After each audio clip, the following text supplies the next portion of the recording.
Myślę, że już możemy zacząć, więc zapraszam Państwa na scenę.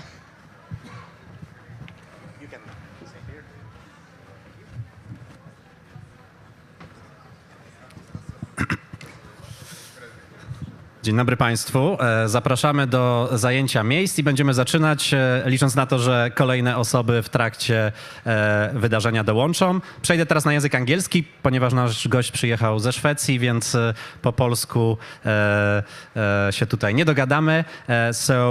Today, welcome at the campus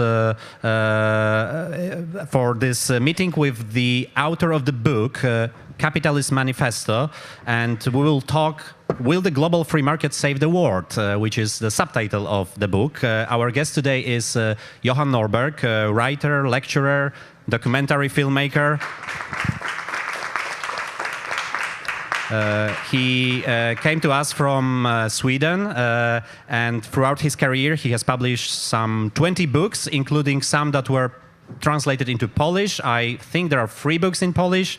The book that is mentioned a lot in the Capitalist Manifesto, which is in defense of global capitalism, Progress, 10 Reasons to Look Forward to the Future, and Capitalist Manifesto, the book that you can buy after the event in the bookstore, which is somewhere here in the campus arena. And today there is like 50% off. So, you know, free market works today. You still have to pay, but it's not the price that is written here. It's just, I think, 40 zlotych. So please have a book, and later you can join the book signing that is scheduled in the program, or find us and the author to talk about the content. We would also like to have a discussion with you, so please think about your questions, and around after 20-25 minutes of introductory topics, we will switch into your Q&A. So, Johan, before moving to the book Capitalist Manifesto, I would like to refer to your previous books, especially Progress, that was also published in Poland, because there are a lot of pessimists around that, you know, the world is dying, the climate will soon kill us, the free market will kill us, but you are saying that we probably live in the best times in the human history, the most prosperous period. So what is your view on this, and what is the role of openness for this human progress that we achieved in the last decades? Yeah, thank you. That's a great question to start us off, because I belong to the strangest and weirdest minority on the planet right now, the optimists. I believe in humanity and I believe in the future, which most people don't. According to a recent poll, 56% of people in Europe and America think that humanity is doomed, that we're doomed, that it's over, basically. And then my question is, compared to what? Because the reason why I'm an optimist is also that I'm a historian. So I know that if someone appeared and told you, I've got a time machine, you can now venture into the past, any era, choose anything where you want to spend the rest of your life, my piece of advice is don't go. Don't go there, because life in the past used to be nasty, brutish, and short. Until some 200 years ago, more than 80% of the world's population lived in extreme poverty. Life expectancy was around 30 years. So for thousands and thousands of years, people did not escape the basic conundrum of how can I make sure to feed my kids tomorrow? That was the basic fight, the struggle for survival that all previous generations have experienced, until the past 5, 6, 7 generations on the planet.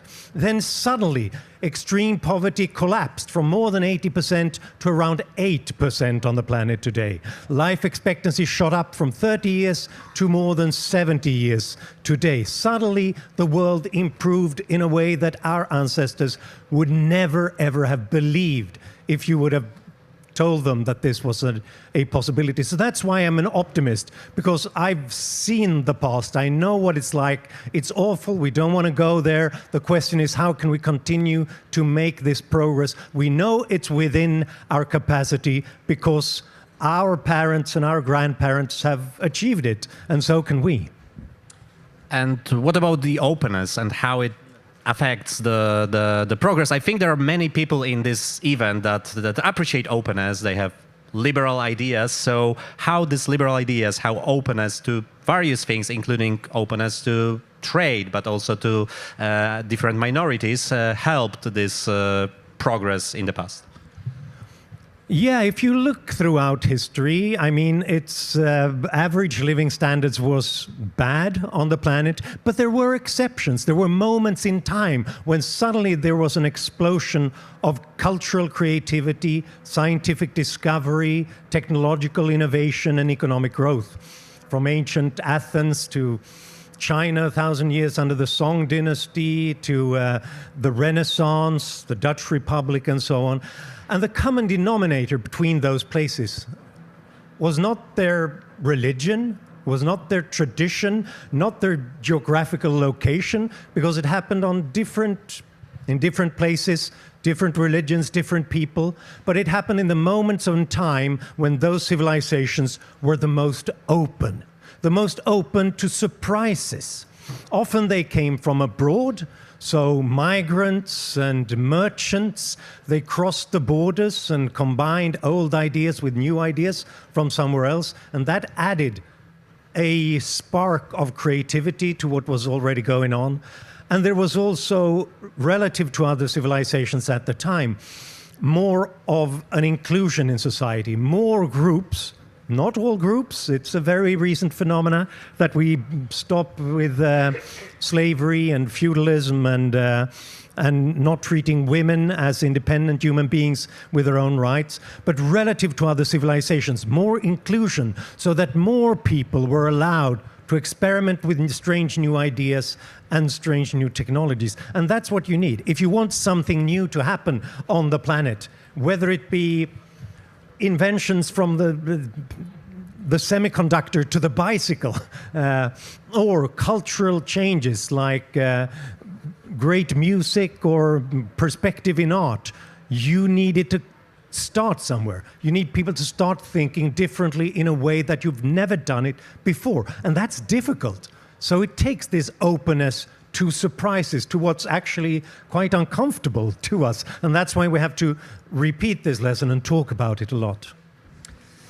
Thank you. And moving to your most recent book, the Capitalist Manifesto, I would like to start with definitions, because it's important to understand what we mean by capitalist. So how do you define capitalism? Because sometimes I have impression that everything that is happening in economy is connected with capitalism. If it has some connection with private property, for example. There was this example at the session I participated 1 hour ago about Marine Le Pen willing to privatize public media in France because she wants her friends to buy this media. And my response was crony capitalism.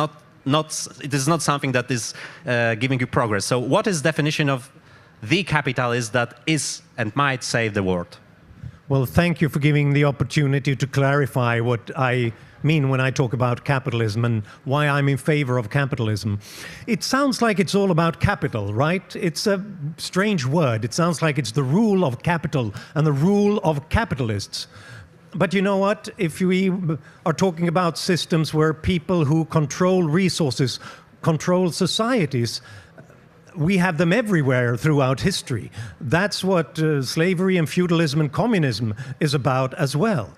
What's new with free market capitalism? That's really what it is. Free market capitalism. And to go to the definitions, we can go to Karl Marx, who pointed out that what differs capitalism from other societies is that decisions in the economy are decentralized. It's not made from the top down. It's made by millions and millions of individuals based on the ability for capital and labor and people to move to the places where they choose to go, based on unregulated prices and private property. So what makes free market capitalism in this definition, according to my and Karl Marx's definition, one of the few great things he did, is that this is actually the first system where those who control resources do not control societies. It's the opposite of crony capitalism. It's the opposite of state capitalism. You know, the classical economists who first gave us the arguments for free markets, like Adam Smith, his argument wasn't that the capitalists are so great, they're perfect, they're so kind, and they're benevolent. If they were, we could give them monopolies. In that case, we could allow them to control markets completely. His argument is we can't trust them. If we give them total power, they will control markets and they will give us shoddy, bad products at high prices, and they will exploit their labor. So we need capitalism. We have to introduce free enterprise and free trade to constantly expose capitalists to competition. So it's not a defense of the rich, it's not the defense of the establishment or the elite, it's the argument that they have to be constantly exposed to capitalism, to new ideas, to creative ideas from eccentrics in garages who happen to come up with a better business model or a better technology, and in that case they can remove the old guys from the top and take their place. That's what capitalism is to me, and that's the opposite of Marine Le Pen's crony capitalism.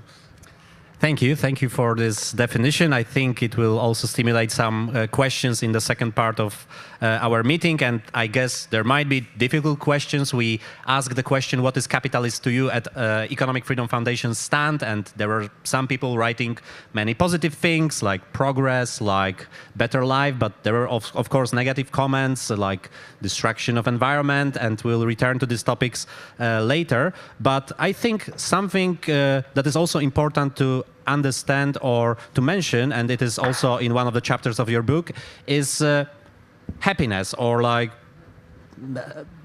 something that is not related to money, because some people say that capitalism makes people unhappy, or capitalism is only about, you know, spending and consumerism and things like this. So we are in the place where people like to have nice time. They like discussions, but also have a coffee or sit by the lake. Can capitalism make people really happy? Well, I think if you're going to an economic or a political system to find the meaning in life, you're probably looking in the wrong place. It doesn't come from there. But we can establish institutions that provide people with better or worse abilities and capacities to search out the meaning in life, the ability to create joy and meaning in whatever we do. And it's interesting with this discussion because I read a lot of theoretical works about how capitalism is supposed to make us miserable. We're all stressed out and we have to go to work early in Monday mornings and constantly try to compete with others, and it makes us fed up, basically, and we're all miserable, so we need something else. However, when I speak to the researchers on well-being, those who actually talk to people about how they are doing, the number of positive emotions compared to negative emotions over a day, and so on, they tell me something quite different. They tell me that people are probably the happiest. It's difficult to measure, all right? That's one of the things they say as well, and I have to interject and mention that.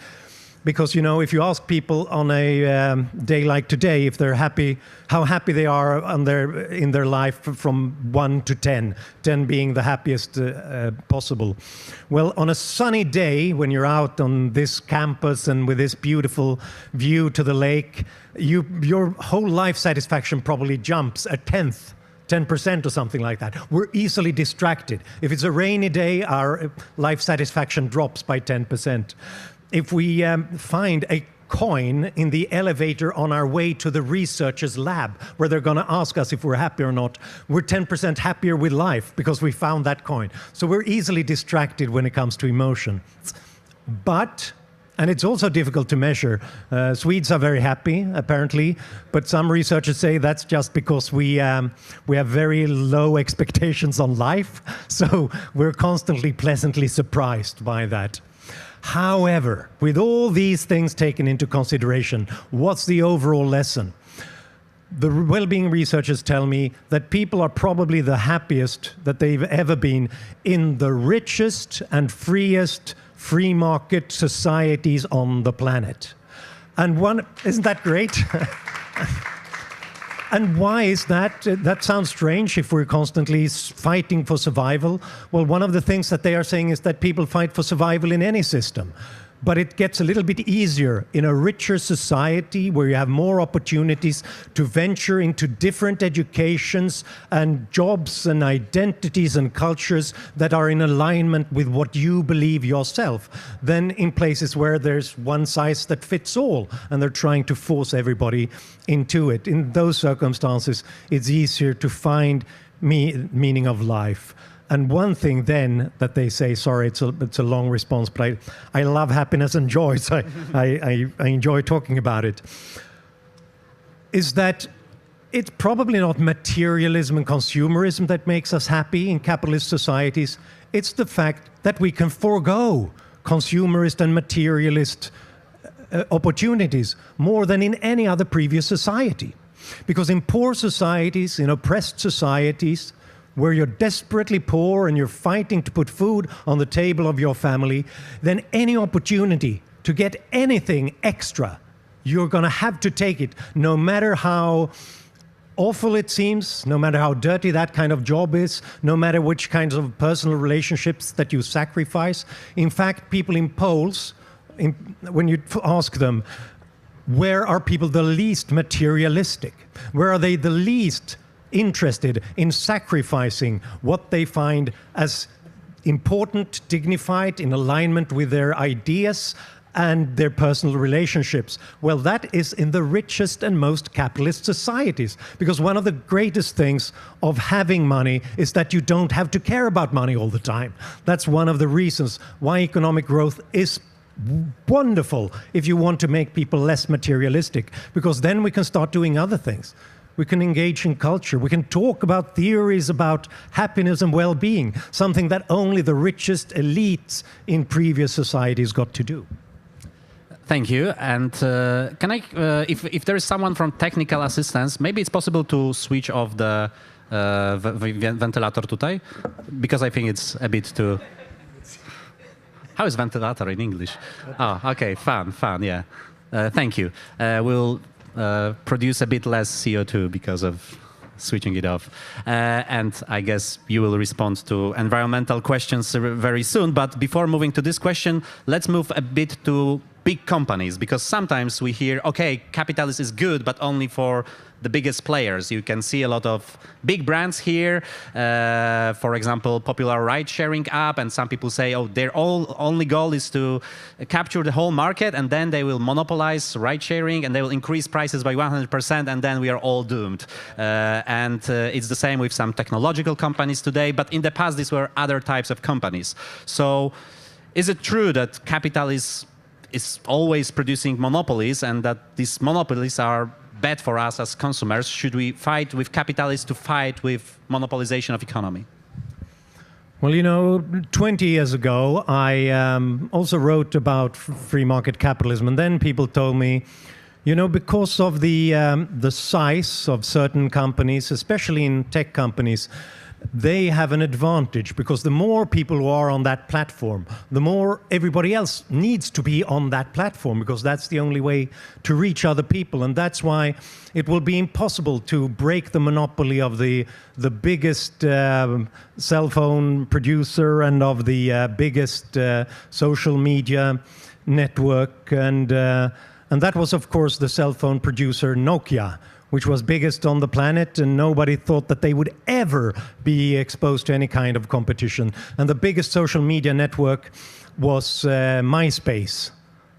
Was anyone here ever on MySpace?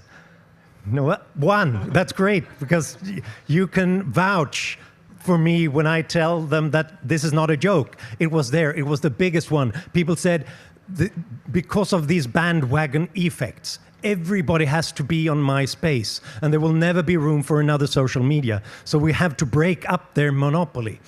And obviously that didn't happen. And now nobody, well, two of us remember what it was like. And why does that happen? Because things change constantly. It's tough on the top, because if if monopolies were really the monopolies who couldn't be moved out of the way, they would be the least innovative, they would spend the least money on research and development, they would be lazy and have the highest prices. We see right now the opposite effect in most instances, especially when it comes to tech companies. The biggest ones spend the most money on research and development and on constantly coming up with new products to fulfill the customers' interest even more, because they know that they don't have a monopoly. They know that they can die at any moment in time. People said that Facebook, no social media would ever be close to them, just like they said with MySpace. And then TikTok got almost as many customers in a matter of months. And then suddenly AI is upturning that whole stage as well. So no, I don't think that there's a risk that we will see big monopolies like that in the future unless they get government protection. And this is the thing that we have to be worried about. If these giants that we're talking about get into cahoots with friends and relatives in politics and say, you know, it's our business is a little bit difficult compared to others, and we really need some safeguards and some specific regulations here. And they can live with it because they've got thousands of employees who can navigate all that regulation, but it's very difficult for everybody else. And we always have to be careful about that, because it's, you know, it's just like people say with monopolies are like small crying babies. Nobody likes them until you get one your own. And then you love them and think it's the best thing on the planet, and you want to protect them at all costs. And that's obviously what big businesses would like to do as well. And that's why we need free enterprise and free trade, to stop them from doing that. Thank you. And yes, thank you. One, I think, important case study of progress and the history of progress is Poland, because when you look at different indicators, GDP per capita, life expectancy, many environmental indicators, all of them have significantly improved since 1989, since our transition. But there are still people, and there were people in 1989 who are saying, oh, we chose the wrong path. We should not have chosen the free market transition path done by Leszek Balcerowicz and his team, but maybe Scandinavian model or Swedish model. We should be like Sweden in 1989. So as you came from Sweden, please tell us how was Sweden in late 80s and whether it was good case study to imitate during the Polish transition. Well, thanks for the opportunity. I will tell you a dark, dark story about Sweden and my upbringing in 1980 Sweden. But first, let me just tell you something about Poland. Because I think it's the most difficult thing there is to see what's in front of your nose. In the kind of situation, the environment where you are, it's so difficult to realize what you've got compared to what might have been. It is the most difficult thing, because you tend to take things for granted where you are. That's why it's often useful to have foreign visitors who appear once in a while. Foreign visitors to Sweden, and then ask them, so what's Sweden like compared to when you were here before? I'll tell you what Poland is like compared to the previous moments in time that I've been here. Poland is an incredible success story. It's, I'm not Polish, so I'm not in charge of these things, but if I were you, I would erect statues to Balcerowicz. Because what has happened here in the past 30 years is an incredible achievement that people didn't expect back in the days. In the early 1990s, when I visited Poland the first time, it was an incredibly poor country where few people had access to things like washing machines or cars, and where indicators of social progress and the economy was at a level of around a third of what it was like in European Union countries back in that time. Now it is around 85%. Poland has during this time, I think, almost 3- or 4-fold increased its per capita income. It has gone from having a third of Japan's per capita income to catching up with Japan in just 35 years. It's a remarkable achievement. And don't take that for granted, because it doesn't happen everywhere. It didn't happen in every place where you didn't have a Balcerowicz team that chose reforms, but instead backtracked. And there are countries that are moving in other ways. You know, Argentina, 100 years ago, one of the richest countries on the planet, suddenly turned itself into a poor economy instead. Venezuela, 20 years ago, the richest country in South America, now is the poorest country in South America. So don't take wealth, opportunity, freedom for granted. It has to be created. People have to fight for it. And that's why I would erect a statue to Balcerowicz, but obviously there are more people involved than just one individual. So that's so much about Poland. But sorry, the question is about Sweden. But this is really a way of explaining why it was a good thing that you didn't choose the Swedish path in Poland in the late 1980s. Because not even Swedes chose the Swedish model of the 1980s, because we realized that we had engaged in a 20-year experiment where we had taken wealth for granted and suddenly thought that we could do anything. We had had a 100-year period of rapid economic growth where Sweden had been transformed from one of the poorest countries in Europe into the fourth richest country in the world. And then we thought that we could relax. We could do anything. We could just start to consume resources. We could start to tax businesses and entrepreneurs at a radical level, and we could regulate businesses, implement price controls, and so on. And the result was the 1970s and the 1980s in Sweden, and that was really the only period in modern Swedish economic history when we lagged behind other countries, where we didn't create a single net job in the private sector for 30 years, where the big Swedish companies that you might have heard of, IKEA and Tetra Pak and so on, they left Sweden because it was impossible to do business there. And we didn't get the new entrepreneurs and innovators because it was too difficult to do business. So Sweden gave up on the Swedish model in the early 1990s after a terrible financial crisis, where a great reckoning when what's the interest rate in Poland right now? How much the central bank short-term? 5.75. Yes. And that's high. Yes. It's remarkably high, yeah? But you know, in Sweden in 1992, for a brief moment in time, we didn't have a 5% interest rate, not even 50%. We had a 500% interest rate for a brief moment in time, because no one wanted the Swedish currency. No one wanted to lend to Sweden because we had destroyed our economy, and people did not want to lend us money anymore because they didn't think that they would get them in return, because growth had fallen, unemployment had increased rapidly. That was the end of the Swedish socialist experiment. We thought that we could do anything. And you can't, because growth and wealth cannot be taken for granted. It has to be created every day by people waking up in the morning and coming up with better ways of doing what they did yesterday. That's the only way in which you continue to make progress, and the only way in which you can continue to improve social and economic indicators. And we didn't do that in Sweden in the 70s and 80s, and you should be thankful to everyone in Poland involved. And talk to your parents who might have been involved and just tell them thank you for not choosing the Swedish way, because it was painful for Sweden to get out of that.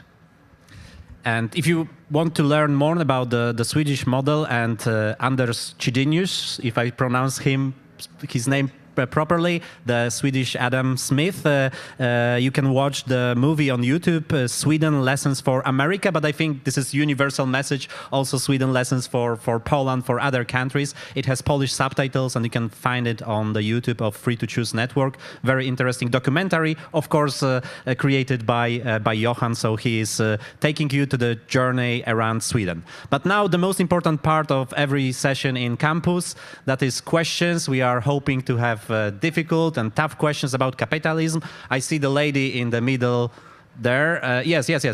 Please start from the lady here. Hello,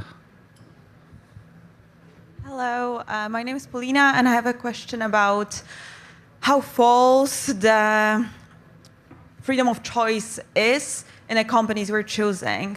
Like, it is by now, I hope, common knowledge that just a handful of companies are owning majority of the companies we are encountering. There was a study done by Guardian which exposed that 80% of the brands we see or Americans see on their shelves are owned by just, I think, less than 10 companies. So you've been mentioning, Sir, that we've got so many options, and the capitalism breeds innovation, and we can, by our choices, shape the future and how it will look like. But what if we are being deceived that, oh, I will choose money to the people who are obscenely rich and who are also relating to your point with Sweden, Swedish companies leaving Sweden. Right now we have a situation when we have national companies or multinational companies which are not fueling back to the economy, but they go to the tax havens or they produce their products in a global south just to cut the costs. But that just results in a situation that they get richer, whereas we, as the less 90%, are getting poorer. Thank you. Thank you. That's a great question. That's a great question, because I'm often deceived when I'm buying something and realize that, yeah, there's another owner than I had expected, and that this is just the particular brand that they're using to make the beer seem like a microbrewery or something like that. And that's a shame. It tells you that we should be more informed as consumers and search out that information. However, there's also the question, is that a problem? Is it a problem that this happens to be someone else that owns this particular brand than you expected? Yes, if you don't want to enrich that particular one, if you want to send a particular message, yes, then you have to do it. That's a reason why we have NGOs and the media investigating what is going on there. But to me, as a consumer, often what I'm after is as good an option as possible at a decent price. And in that case, if that happens to be a major company producing that, a big one, even an American one, that doesn't hurt me, that doesn't break my bones or pick my pockets. Instead, it adds choices. The only risk is if they come up with worse choices at worse prices, and that only happens if they get a monopoly. That's why we have to interject constantly more free trade, more free enterprise, to make sure that new competitors with better ideas, small competitors, can always enter the market and threaten the incumbents. That's an important one. When it comes to big companies moving about, I think that there are different reasons why you move. But quite often, I appreciate that decision, and I even laud the decision of companies to move about. If they're going to the global south to produce, why do I do that? Well, because that's how economies start to grow. That's how Sweden started to grow in the 1870s. The fact that we got access to industries that were very labor intensive.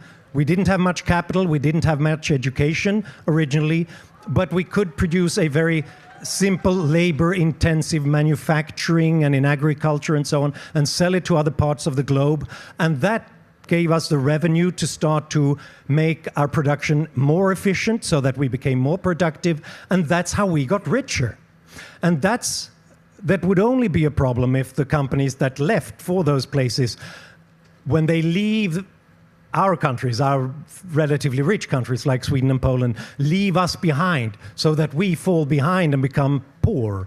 That's not what's happening. It's what the East Asians talk about, the development of their economies as flying geese, as flying birds, where one moves further ahead in the flock. Because they get more capital, they get more education, so they can have more high-tech production, more advanced business models that take more capital into and more innovation into consideration, and they can produce even more. At that stage, those previous more labor-intensive products, shoes and clothes and toys, will be produced by the next country in line. And that provides new opportunities. And they often look bad to us when we look at those jobs because they have lower wages and worse working conditions than we've got. But I'll tell you what happened when I went into one of these clothes factories in Vietnam and interviewed workers over there. And they said, I asked them about their complaints, about their work situation. And they said there were, of course, complaints, but the major one was, why don't you expand more so that my relatives can get jobs like this? Instead of working in agriculture at a wage that's half or a third of what I get here, in much worse working conditions than working in an air-conditioned factory. So that what looks to us as a poor alternative is to them the stepping stones out of poverty, the only way in which countries continue to build, get access to more technology, management skills, and markets in our countries. And the best thing I think that we can do for those countries is to open up our markets for those goods and those services so that they are allowed to sell, because that's the major betrayal of poor countries, that we so often stop them from selling their goods and becoming rich in the way that we, once upon a time, became rich. Thank you. Maybe gentlemen on the right to have some gender balance now.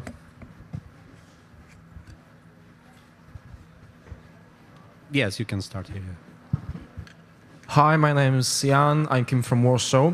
Now, in our world, we have great development of digital payments, digital banking, and now Poland is a visionary, for example, in smart and fast payment methods. For example, we have our own BLIK system, which is our pride. But now European Union works on digital euro that is not available in normal cash, it's just digital. What advantages and disadvantages do you see in capitalist world, like in the topic of digital currency, and how can we use it safe, and like how can we use it like in a normal way, and yeah, what are advantages and disadvantages of using digital currency in capitalist world? Thank you. Thank you. Yeah, that's a great question. Yeah, if innovation and competition generally is good for economies, I don't see why we don't have it when it comes to currencies as well, and when it comes to money as well. There's room for improvement in that area for sure. And obviously, when it comes to digital currencies, everything from ease of access and use to the ability to innovate on top of platforms like that it opens up the imagination to what could happen in those areas. I'm very excited by that. However, I'm not sure that governments should be doing digital currencies, for the simple reason that it looks like innovation, but is often a way of stopping innovation, because then you have the one big provider who tells you in what way this is going to work, in which way this is going to function. And apart from the problems when it comes to everything from surveillance to the risks that if you can program money, in that case you might even sort of stop them from being used in particular ways. And I'm not sure if we want that kind of power in the hands of governments, who might not always have our best interests at heart.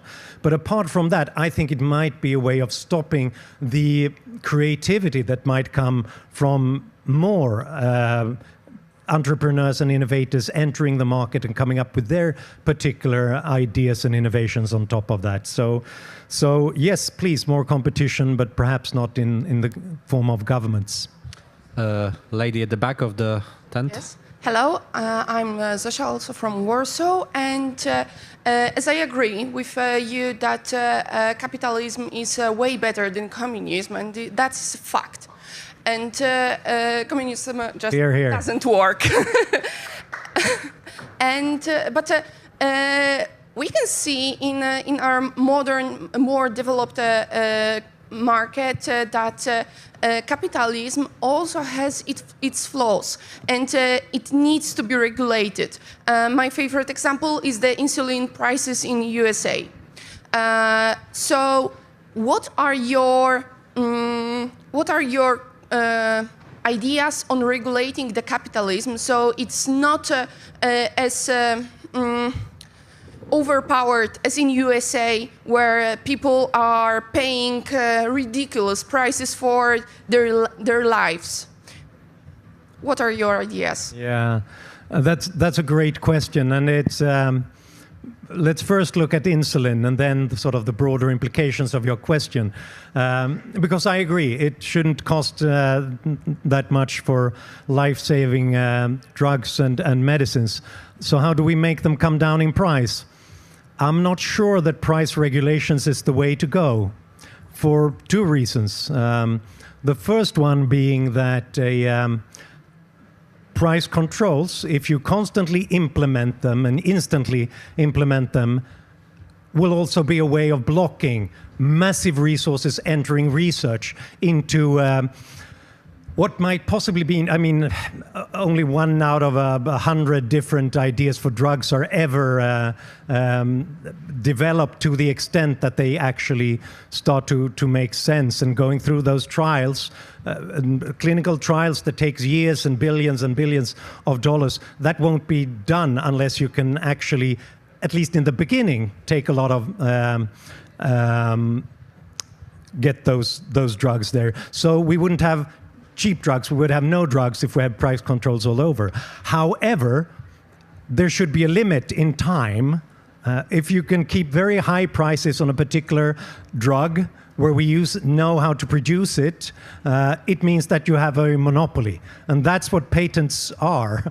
Patents are a temporary monopoly. And one problem is that quite often those time periods are far too long. There are lots of generic drug producers who would love to produce cheap knockoff copies of these drugs. And perhaps we should let them into the market at an earlier stage.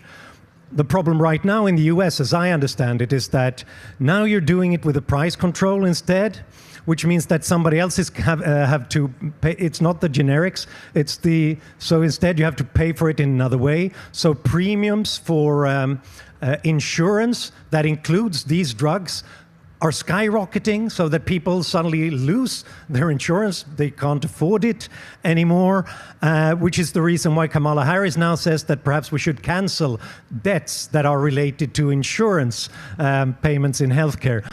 In other words, the moment you start to regulate in an overly top-heavy way, you're going to have to keep up doing it in other ways because you distort the market in various ways. I'm more in favor of the have some crazy competitors entering the market instead.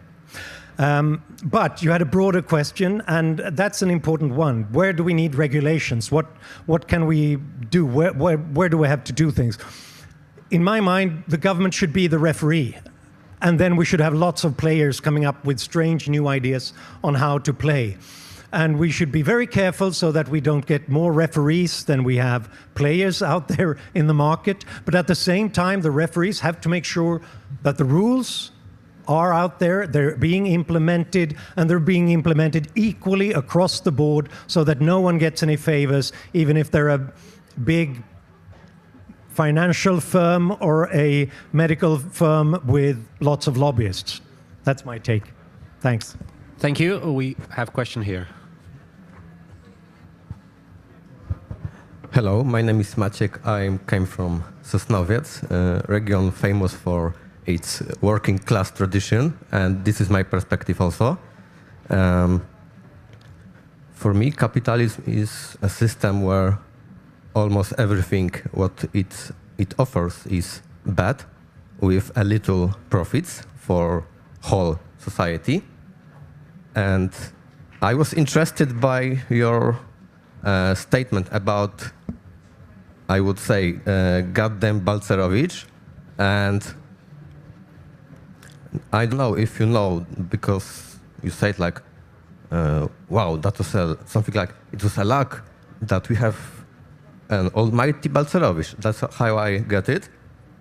And the other side is that many people on countryside, small cities in Poland, I would estimate like 45% of Polish nation. And during his reforms, they just suffered. The state farmyard where they worked was just, executed and just closed, and the people have no way of living, no income. And I want to ask you, do you really think that it's so much good system, and what you would say for these people? Thank you. Thank you. This is a really important question because you've got an important point. And that point is that often when we do things to invest in the future, it entails costs in the short run. And often what feels good in the short run might create large costs in the future. We know that when it comes to our personal lives, hard work and education and exercise often feels sort of painful in the short run, but it pays off long term. Whereas if we skip all that, it feels good in the short run, but we don't build up the investments in the future, in knowledge and in capacity that we need. And that's often the case with economies. I mean, where Poland was in the late 1980s was that, after a long period of a system that had turned a country that was richer. I mean, before the Second World War, Poland was richer than Southwestern Europe, richer than Spain and Portugal and Greece and so on. And then after having had this terribly oppressive system, it was suddenly half as rich as Portugal and Spain. And the production, the kind of economic system that was there, where people were employed in the farms, in manufacturing, were things that were simply not competitive. It created jobs, so it obviously created some benefits, but it didn't produce the goods and services that was of interest to people who had a free choice. So what the reformers in Poland understood was that if we are going to turn this around and stop this 50-year-long stagnation in Poland and become a new prospering economy in the future, in that case, we are going to have to let go of the old ways of producing old things and instead climb the ladder of knowledge and of capital investments and of international competitiveness. And that comes at a cost because you have to get that education. You have to start producing in new ways. And lots of people will be hurt who only have the old skills. This is one of the most important things that we have to think about in modern economies. How can we help people to make that transition, to be retrained, to be able to move to the new jobs, to the new sectors where they can produce more? Sometimes we fail and people lose out in a way that wasn't necessary. But we know for a fact that we need that transition because otherwise we'll be stuck in stagnation and in poverty. And what happened afterwards, and I don't doubt that people suffered in that process, but what happened afterwards was that the per capita income in Poland has grown. I think it's more than threefold by now. And that changes social indicators on health, on life expectancy, on child mortality, on ability to feed your kids and give them a better education, and to generally build a more decent humanistic society. And that takes some creative destruction. We have to stop doing old things in old ways. Otherwise, we'll be stuck in what feels good temporarily, but ends up often in a bad place. Sweden suffered tremendously in the 1990s too.